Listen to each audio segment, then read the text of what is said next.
გადავშალოთ ბიბლია, მარკოზის სახარება.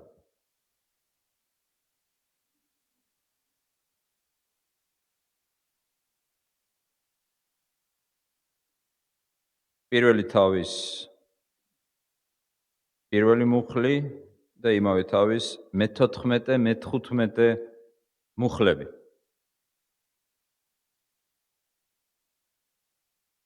დასაწყისი სახარებისა იესო ქრისტესი ღვთის ძისა. მას შემდეგ, რაც იოანე გადაცემული იქნა, იესო მივიდა გალილეაში და ღვთის სახარებას ქადაგებდა და ამბობდა აღსრულდა ჟამი და მოახლოვდა ღვთის სასუფეველი მოინანიეთ და იწამეთ სახარება. ეს არის უფლის სიტყვა. ვილოცოთ. ღმერთო, მადლობა შენი სიტყვისთვის, რომელშიც გვაქვს სინათლე და გამოცხადება შენი ნებისა. შენი სულის მადლით მოგვანიჭე დღეს, რათა შევძლოთ, ჩავწვდეთ, შევიმეცნოთ შენი ჭეშმარიტება შენ სიტყვაში. გაგვაგონე შენი ხმა შენს დაწერილ სიტყვაში. მოგვანიჭე, რათა ვერ წმუნოთ შენს ძეს იესო ქრისტეს, დაგვიმკვიდრი ამ რწმენით საუკუნო სიცოცხლე და მოგვეცი გაბედულება ვაუწყოთ ეს რწმენა სამყაროს. გევედრებით იესო ქრისტეს მიერ. ამინ. მე-20 საუკუნის ძალიან ცნობილი ბიბლიისტი რეიმონდ ბრაუნი. ის იყო პროფესორი, ის იყო მღვდელი.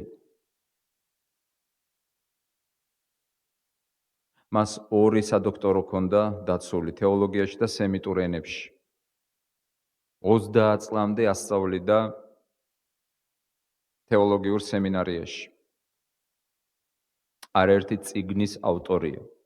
ძალიან ცნობილი მეცნიერი და ბიბლიისტი. აც გარდაცვლილი. თავის ერთ-ერთ წიგნში სახელწოდებით ახალი აღთქმის შესავალი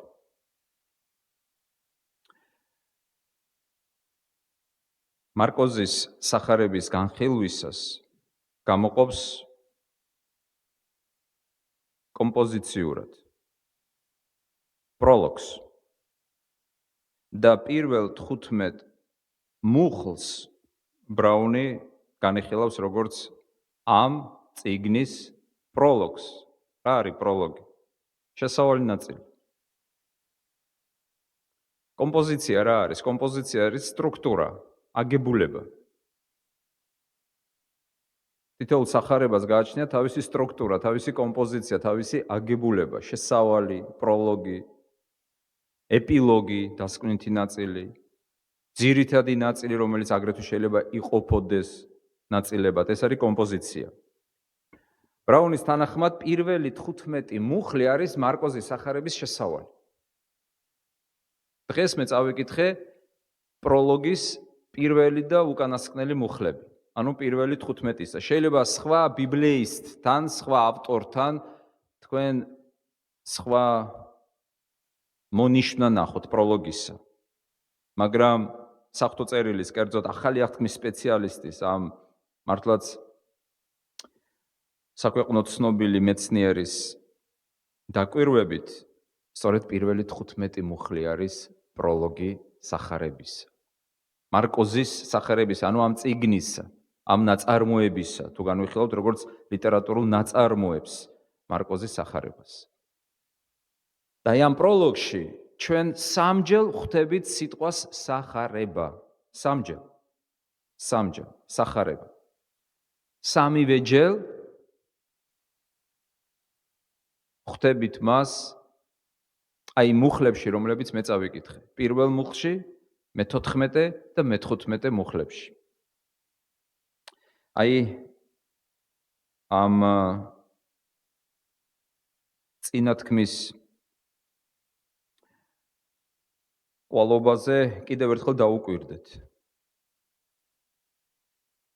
პროლოგს, პირველ 15 მუხლს, ბრაუნის თანახმად და სამჯერ სახარების ხსენებას ამ პროლოგში. პირველად, პირველ მუხლში დასაწყისი სახარებისა იესო ქრისტეს ღვთის ძისა და შემდეგ მეორეჯერ მე-14 მოლში, მას შემდეგ რაც იოანე გადაცემულ იქნა იესო მივიდა გალილეაში და ღვთის სახარებას ქადაგებდა და მე-15 მოლში, ანუ პროლოგის დასასრულს. და ამბობდა აღსრულდა ჟამი და მოახლოვდა ღვთისასუფეველი მოინანიეთ და იწამეთ სახარება. სახარება სამჯერ. შევხედოთ და დავაკვირდეთ, რანაირად არის სახარება მოხსენიებული პროლოგში. სამგვარად. რანაირად სამგვარად. პირველი, სახარების დასაწყისი, მეორე, სახარების ქადაგება და მესამე, სახარების რწმენა. სამი სიტყვა. დასაწყისი, ქადაგება და რწმენა სახარებასთან მიმართებაში. ხო? კარგია, თან გაიმეორე, ხო? ასე აჯობებს, არ დაგავიწყდება. შეგიძლია ახლა გაიმეორო კიდე? მართლა. მიდი. პირველი დასაწყისი, მეორე ქადაგება და მესამე რწმენა. სახარების დასაწყისი, სახარების ქადაგება და სახარების რწმენა. რას ნიშნავს პირველი? ასე იწყებს პირდაპირ. ეს პროლოგის პირველი სიტყვებია. სახარება იესო ქრისტესი, ოღონდ ამ სახარების დასაწყისი. ცნობილი ეკლესიის მსახური, განმარტებელი დონალდ ინგლიში თავის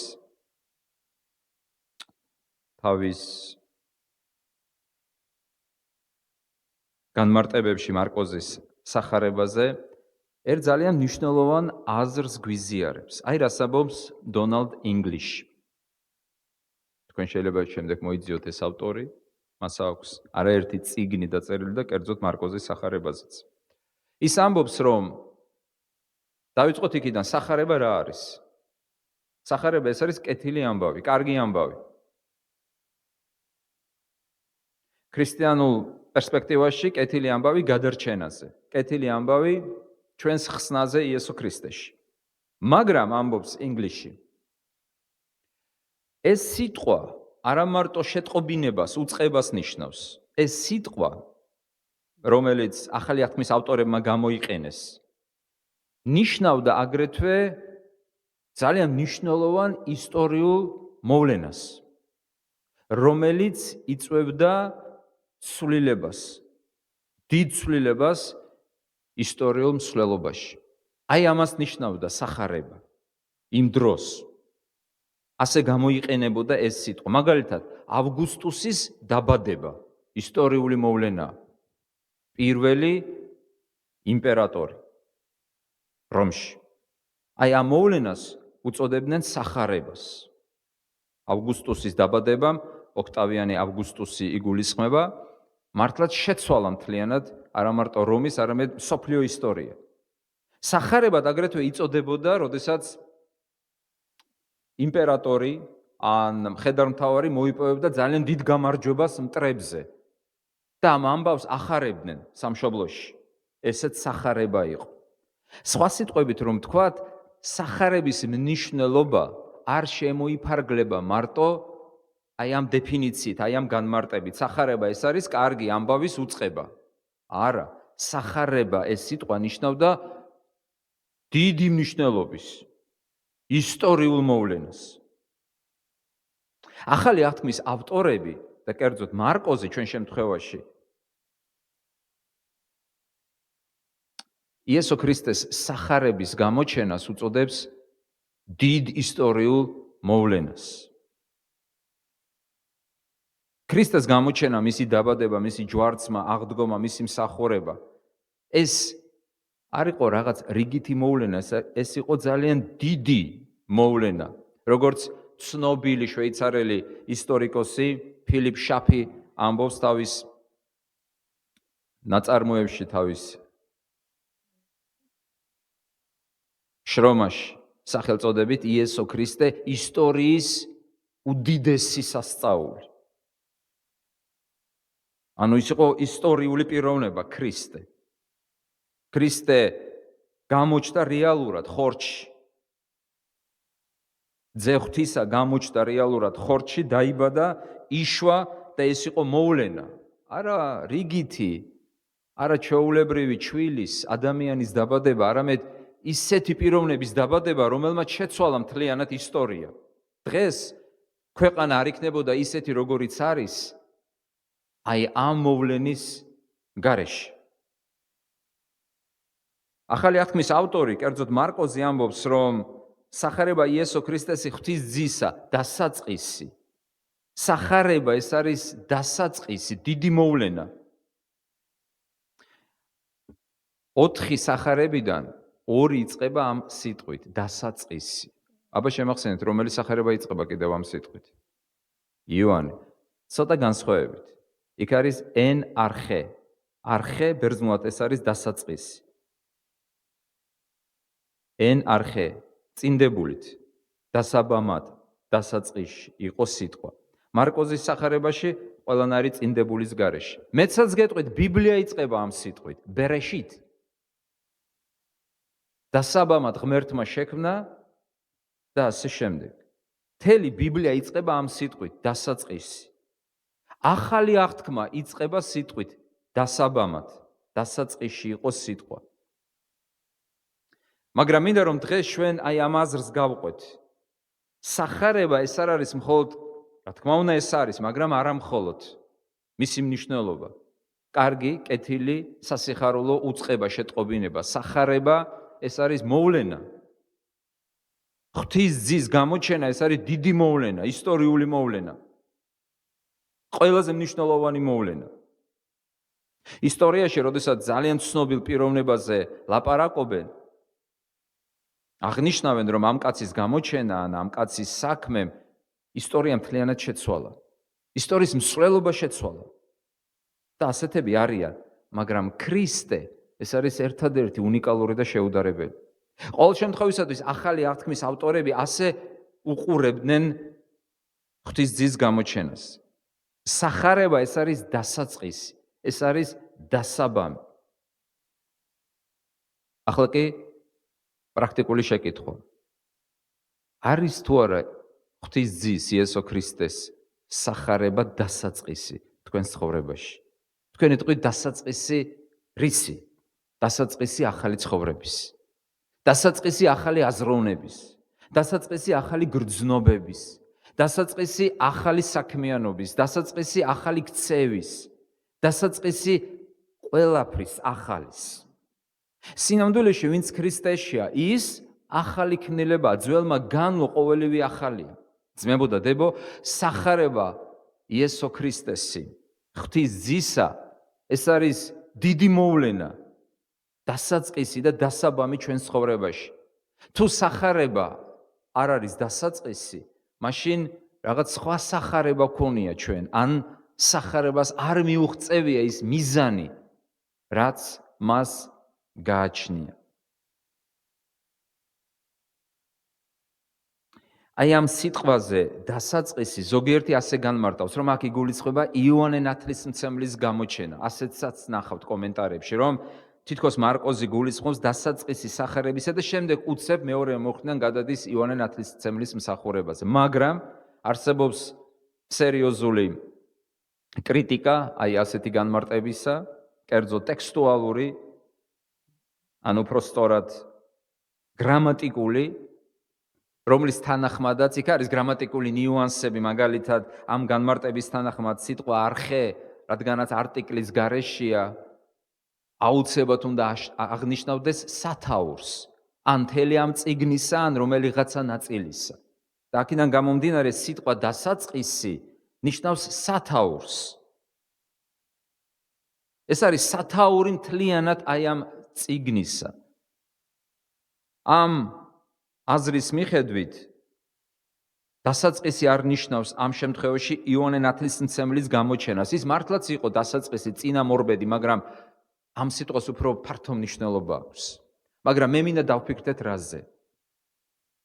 სახარება, რომელიც ჩვენ მოგვესმა, სახარება, რომელსაც ჩვენ ჩავეჭიდეთ, სახარება, რომელიც გახდა ჩვენი ცხოვრების განუყოფელი ნაწილი. სახარება გახდა თუ არა რა? დასაწყისი. დასაწყისი. და თანაც ეს იცით როგორი დასაწყისია, რომელსაც არ აქვს დასასრული. ეს არის დასაწყისი, რომელიც მუდამ განახლებადი დასაწყისია. მუდამ განახლებადი დასაწყისია. უბერებელი დასაწყისია. სახარება ცვლის ჩვენ ცხოვრებას. სახარება ერთი მხრივ არის კარგი ამბავი, კარგი უწყება, კარგი შეტყობინება, ეს შეიძლება იყოს ვერბალური, ანუ ზეპირსიტყვიერი, ეს შეიძლება იყოს წერილობითი, იმიტომ რომ სახარება ეს არის აგრეთვე სათაური ტექსტისა, სახარება, 4 სახარება გვაქვს, 4 თავი გვაქვს. სახარება ეს შეიძლება იყოს ქადაგება, სახარები, ზეპირსიტყვიერი გადმოცემა, მაგრამ სახარება კიდევ ნიშნავს დიდ ამბავს, დიდ ისტორიულ მოვლენას. აი ეს სიტყვა გადმოიტანეს ახალი აღთქმის ავტორებმა ღვთისძის გამოჩენის აღსანიშნავად. მაგრამ ჩვენი სუბიექტური, პერსონალური, პიროვნული შეკითხვა ასეთი უნდა იყოს. სახარებამ გამოიწვია თუ არა დასაწყისი? არის თუ არა ეს ახლის დასაწყისი ჩვენს ცხოვრებაში? იესო ქრისტეს გამოჩენა მართლაც საოცრება იყო, ეს იყო დასაწყისი, მაგრამ იგივე ავტორი ინგლისში ამბობს, რომ ეს იმგვარი დასაწყისია, რომელიც არ არის მოწყვეტილი წინარე ისტორიას. ანუ ქრისტეს გამოჩენა ფესვებით უკავშირდება იმას, რაც მანამდე იყო. იმ დაპირებებს, აღთქმებს, პატრიარქებს, აბრაამს, ისააკს, იაკობს, მოსეს, წინასწარმეტყველებს. ანუ ეს იმგვარი დასაწყისია, რომელიც სulis მთლიანად მსვლელობას, ახალს ქმნის, მაგრამ არა იმგვარი, რომ მოწყვეტილია საერთოდ წარსულთან, რომელიც არ ცნობს წარსულს. თქვენ ასეთ ქრისტეს ვერ წაიკითხავთ სახარებაში. ის ყოველთვის ამბობს: აბრაამმა მიხილა, მოსემ თქვა, მე მოვედი არა დასარღვევად. ანუ თქვენ ხედავთ ერთგვარ რას, რა ქვია ამ ყველაფერს? ამას აქვს თავისი შესატყვისი ტერმინი, მემკვიდრეობა. ეს არ არის მოწყვეტილი. აი როგორც ზოგიერთები აი სექტის, რელიგიური სექტის, თუნდაც ბრჭყალებში ქრისტიანული სექტის ერთ-ერთი დამახასიათებელი ნიშანი რა არის? აი როგორ უნდა ამოიცნოთ უცბად, ყველანაირი ძალიან ვრცელი აკადემიური ან შინაარსობრივი განჯის გარეშე, როგორ უნდა ამოიცნოთ სექტა? სექტა ყოველთვის ამბობს: ჩვენ ვართ ერთადერთი და შეუდარებელი, ჩვენ ვართ ისეთები, რომლებიც არასოდეს არ ყოფილა. ჩვენ გვაქვს ისეთი გამოცხადება, რომელიც არავის არ აქვს. თუ თქვენ არ იქნებით ჩვენთან, დაღუპულები იქნებით. ეს არის პირდაპირი დიაგნოზი. აი როგორც პირველი რა შვება ექიმი, როდესაც მიდიხართ, რაღაცა რო გაწუხებთ და ექიმთან მიდიხართ. პირველი რა შვება, ანალიზები გავიგე. ეს გაიდლაინებში აუცილებლად ზოგს მაგალითად რაც ჭირდება, ზოგს რაც არ ჭირდება, ანალიზებს უნიშნავენ. ხო, ხდება სამწუხარო. გინდა არ გინდა ყველაფერი რო გამოირიცხოს. მაგრამ პირველს რა შვება ექიმი? გეკითხება. საიდან გაქანავებს? მარცხნიდან გაქანავებს თუ მარჯვნიდან გაქანავებს? რო იტყვი თავი მტკივა, როდის გტკივა თავი? გეკითხება, კარგი ექიმი გეკითხება, ჩაგეძიება. ამ დროს გტკივა, იმ დროს გტკივა, იმიტომ რომ იმ პასუხებში თუ გულწრფელად პასუხობ, დიაგნოზი, ანალიზე, კარგი ექიმი ანალიზების გარეშე გეტყვის, ეს გაქვს. აი როგორ უნდა აღმოაჩინოთ, რომ სექტასთან გაქვს საქმე? სექტა ყოველთვის ამბობს, რომ ჩვენ იმისთანა რაღაცა გვაქვს, ჩვენთან იმისთანა მსახურება, ჩვენ იმისთანა ეკლესია და ასე შემდეგ, ასეთი არ არსებობს, განუმეორებელია. ჩვენ იმისთანა გამოცხადება გვაქვს, არავის არ ქონია. ქრისტესაც კი. ეს არის და თუ აქ არ იქნები, აუცილებლად დაღუპული იქნები. თუ ამ ეკლესიას დატოვებ და წახვალ, დაღუპული იქნები, ჯოჯოხეთში ჩავარდები. ეს არის სექტის პირდაპირი, აი გამოწერილი რო არ უნდა ძალიან ბევრი ანალიზები აღარ უნდა. ამის შემდეგ ანალიზების დანიშვნა აღარ ასაჭირო. თქვენ საქმე გაქვთ საშიშ სექტასთან.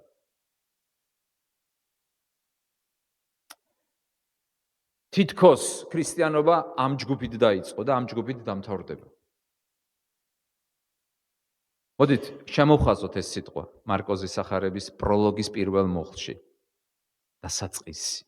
სახარება ეს არის დასაწყისი, ეს არის დიდი მოვლენა, დიდი აფეთქება, რომელიც ჩვენს გულში და ცხოვრებაში, ჩვენს თავში მოხდა. თუ ასეთი ეფექტი არ ქონია, მაშინ ჩვენ სახარებასთან საერთოდ შემხებლობა არ ქონია ჯერ კიდევ. მეორე სიტყვა რა არის? ნაზიმ დაისწავლა მეორე სიტყვა დამეხმარება. ქადაგებაო, ქადაგება. ანუ სამჯერ არის პროლოგში სიტყვა სახარება. ერთხელ დასაწყისი სახარების, მეორე ქადაგება. მოდი წავიკითხოთ როგორ წერია მე-14 მოხში. მას შემდეგ რაც იოანე გადაცემულ იქნა, იესო მივიდა გალილეაში და ღვთის სახარებას ქადაგებდა. სახარება უნდა იქადაგებოდეს. ეს არის მისი დანიშნულება. მაგრამ აქ ორი რამ მინდა გითხრათ. პირველი. წმინდა ფრანჩესკო ასიზელი, როდესაც თავის მოწაფეებს გზავნიდა საქადაგებლად, ასეთ სიტყვებს აბარებდა მათ. წადით, იქადაგეთ და თუ საჭიროა სიტყვებითაც. შინაარსი გესმის? დაიჭირე აზრი? წადით, იქადაგეთ და თუ საჭიროა სიტყვებითაც. რას ნიშნავს ეს? რას გულისხმობდა წმინდა ფრანჩესკო? ანუ უნდა იქადაგო შენი ქცევით. უნდა იქადაგო შენი სიტყვა პასუხით. უნდა იქადაგო შენი გამომხატველობით, შენი ცხოვრების წესი და ასე შემდეგ. იმიტომ რომ შეიძლება იქადაგო, მაგრამ ეს არ იყო სახარების ქადაგება. რომელ ადამიანებზე ლაპარაკობდა ქრისტე? მათ სიტყვებს დაუჯერეთო, მაგრამ მათ ცხოვრებას არ დაუჯეროთ. ვიზე ლაპარაკობდა? ფარისევლებს. რასაც ლაპარაკობენო დაუჯერეთო, კარგად ლაპარაკობენო, ჭკვიანურს ლაპარაკობენო, ჭეშმარიტს ლაპარაკობენო, მაგრამ მათ საქმეებს არ დაუჯერეთო. წმინდა პავლე მოციქული, რომელთა მიმართ ეპისტოლეში ამბობს, რომ ისინი თავიანთი ქცევით ღმერთის გმობას იწვევენ წარმართებშიო. გახსოვთ რომელთა წერილში? ანუ თითქოს ქადაგებს, მაგრამ სინამდვილეში არ ქადაგებს. თითქოს კეთილი ამბავი გადააქვს, მაგრამ სინამდვილეში არ გადააქვს. იმიტომ რომ ქადაგება სახარებისა ეს არის ორმხრივი, ერთი მთლიანი შერწყმული პროცესი. როდესაც სიტყვა, რომელიც შენ გადაგაქვს, ან სიტყვა, რომელსაც შენ აუწყებ, არის არა მარტო ის სიტყვა, რომელიც შენ გჯერა, არამედ ის სიტყვა, რომელსაც შენ ცხოვრობ. შეუძლებელია სხვებს უთხრა, რომ იესო არის ერთადერთი მხსნელი, იესო უნდა გიყვარდეს, იესო მოვიდა ჯვარზე და ასე შემდეგ. და შენ თავად ამას არ იზიარებდე და ამბობდე, რომ იცი, ალბათ ეს ასია. ახალ აღთქმაში წერია, მე მჯეროდა და ვლაპარაკობდი. თუ არ გჯერა, მოდი ნუ ილაპარაკებ. და მეორე აზრი, მე-14 მოხში. მიაქციეთ ყურადღება, როდის იწყებს ამ მუხლის თანახმად ქრისტე ქადაგებას, სახარების ქადაგებას, როდის? აქ წერია, მას შემდეგ რაც იოანე გადაცემულ იქნა. რას ნიშნავს გადაცემულ იქნა? დაჭერილი იქნა, დაპატიმრებული იქნა. თქვენ იცით ეს ისტორია. მარკოზი თუ შევადარებთ სხვა სახარებებს, ტოვებს ქრისტეს მსახურებას იუდეაში. და პირდაპირ იწყებს მისი მსახურებით გალილეაში. ეს არ ნიშნავს, რომ იუდეაში ერთ წელზე მეტი დაჰყო. მაგრამ მარკოზი ამას ტოვებს, მას თავისი ჩანაფიქრი აქვს და უკავშირებს ქრისტეს მსახურების დაწყებას ერთ ფაქტს. რა ფაქტს უკავშირებს? ქრისტეს ნათესავის, ის ნათესავია გადმოცემის თანახმად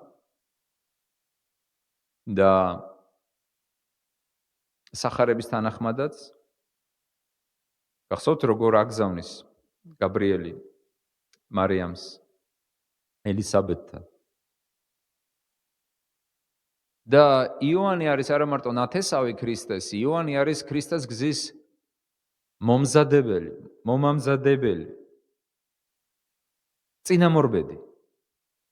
ის ამზადებდა ქრისტეს გზას, ამ აზრით ის არის მომამზადებელი ქრისტეს მსახურებისა, ქრისტეს ერთგული მსახური, რომელსაც არ შურდა ქრისტესი, როდესაც კარგავდა მოწაფეებს და ქრისტეს უმრავლდებოდა მოწაფეები, პირიქით ამბობდა, რომ ეს მე მიხარია, იმიტომ რომ ჩემი მისია არის სწორედ ადამიანების ქრისტესთან მოყვანა.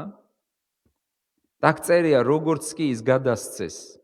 და თქვენ იცით რა მოყვა ამ ისტორიას, ამ გადაცემას, ის მოკლეს, თავი მოჭრეს. აი ამ დროს ქრისტე იწყებს სახარებას, სახარების ქადაგებას, უпростоრად. კავშირს ნახულობთ თუ არა ამ ორ მოვლენას შორის? რისი თქმა სურს ამით მარკოს? ძალიან ბევრის, მე ვფიქრობ. ჯერა. იმისა, რომ ყველაზე კარგი პასუხი ბოროტებაზე ეს არის სახარების ქადაგება. ყველაზე კარგი პასუხი, ღვთიური პასუხი სიავეზე, დევნაზე ეს არის ღვთის სახარების გაცხადება. ნახეთ ქრისტემ როგორ უპასუხა ამ ყველაფერს. ქრისტემ უპასუხა სახარების ქადაგებით. დაუკავშიროთ ეს ჩვენს სინამდვილეს. რას ვაკეთებთ ჩვენ, როდესაც გვესმის ბოროტება, სიავე, უსამართლობა? ამ წუთის სოფელში უამრავი უსამართლობა ხდება.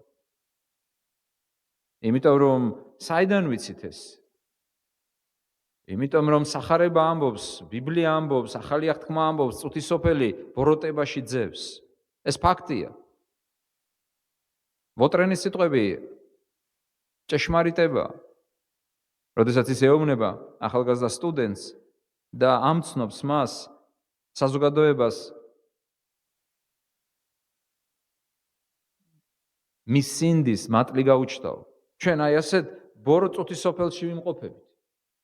და შეიძლება ყველა ფეხის ნაბიჯზე გვესმოდეს უსამართლობა, სიავე, სიკვდილი. წარმოგიდგენიათ ქრისტესთვის, ხორჩესხმული ღვთისათვის, ნუ და გავიწყდებათ, რომ ის ადამიანი იყო და არის, არა მარტო ღმერთი, არამედ ადამიანი ოღონდ ცოდვის გარეშე. მისთვის მძიმე იყო. ის რაც შეემთხვა იოანეს.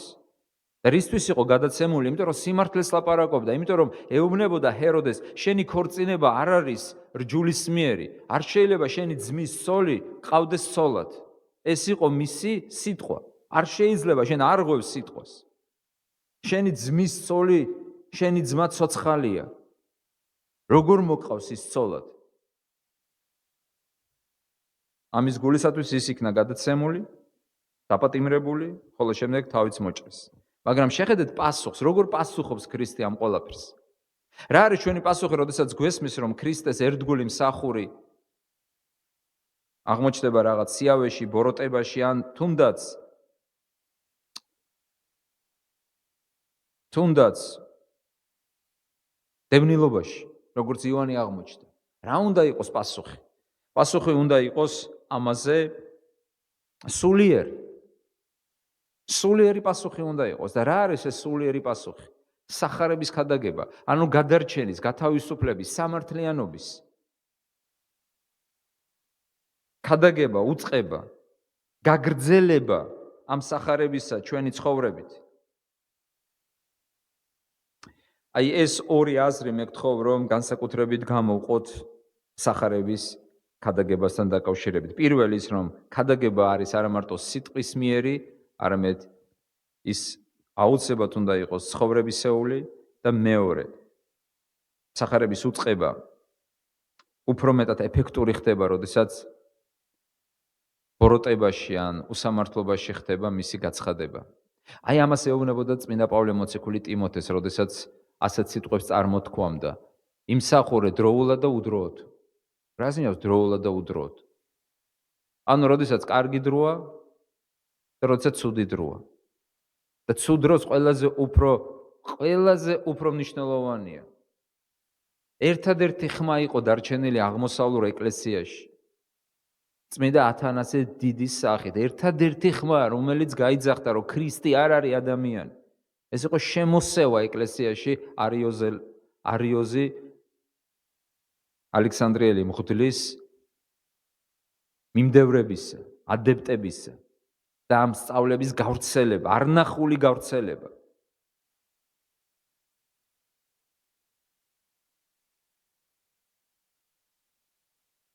მაგრამ ის რჩებოდა ერთგული სახარებისა, რის გამოც არაერთ დევნილობაში აღმოჩნდა. ამიტომაც იყო ასეთი გამორჩეული ეპისკოპოსი. მესამე, სახარება იწყებს ახალს, სახარება უნდა იქადაგებოდეს და განსაკუთრებით მაშინ, როდესაც იოანესნაირი ადამიანები გადაცემული ხდება ანჯვას, სიკვდილს, ან როდესაც სახარება არის დევნილი ან შეტევის ობიექტი ხდება. მესამე, სახარება უნდა იყოს მიღებული რწმენით. აქ ასე წერია, წავიკითხოთ მე-15 მუხლი. და ამბობდა, აღსრულდა ჟამი და მოახლოვდა ღვთის სასუფეველი, მოინანიეთ და იწამეთ სახარება. გაიხსენეთ წითელი და შავი სტენდალის. თავარი მოქმედი პირი რა ერქვა? მე ვიცით რომ ჟიულიან სორელი. სტენდალი, წითელი და შავი.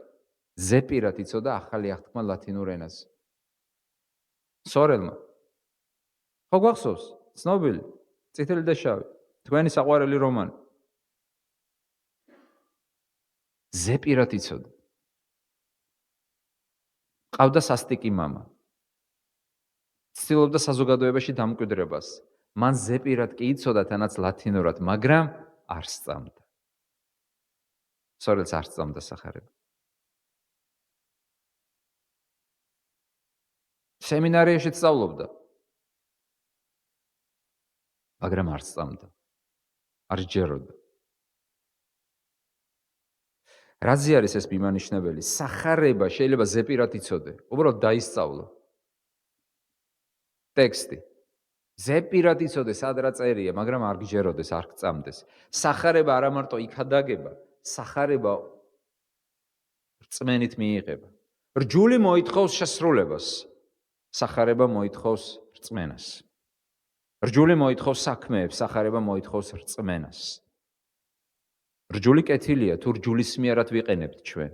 რჯულს თავისი ადგილი აქვს, სახარებას თავისი ადგილი აქვს. რჯული მოიცა წმინდა პავლე მოციქულის სიტყვებით რომ ვთქვათ, გალატელთა წერილის მესამე თავი, მე-19 მუხლი, მოიცა დანაშაულის გამო. რჯულის ფუნქცია არის გვამხილოს და გვითხრას, რომ ჩვენ საჭიროებთ გადარჩენას, ვართ ბრალეულები ღვთის წინაშე. სახარება არის კეთილი ამბავი, დიდი ამბავი იმის შესახებ, რომ ღმერთმა თავად გადაწყვიტა ჩვენი გადარჩენა. რა გზით? იმ გზით, რომ მოავლინა ღვთის ძე, მისცა მას ჩვენებრი სხეული, მისცა მას ჩვენაირი სხეული, გახდა ის ადამიანი, იტვირთა ჩვენი ცოდვის ვალი, მოკვდა ჯვარზე, მესამე დღეს აღდგა მკვდრეთით.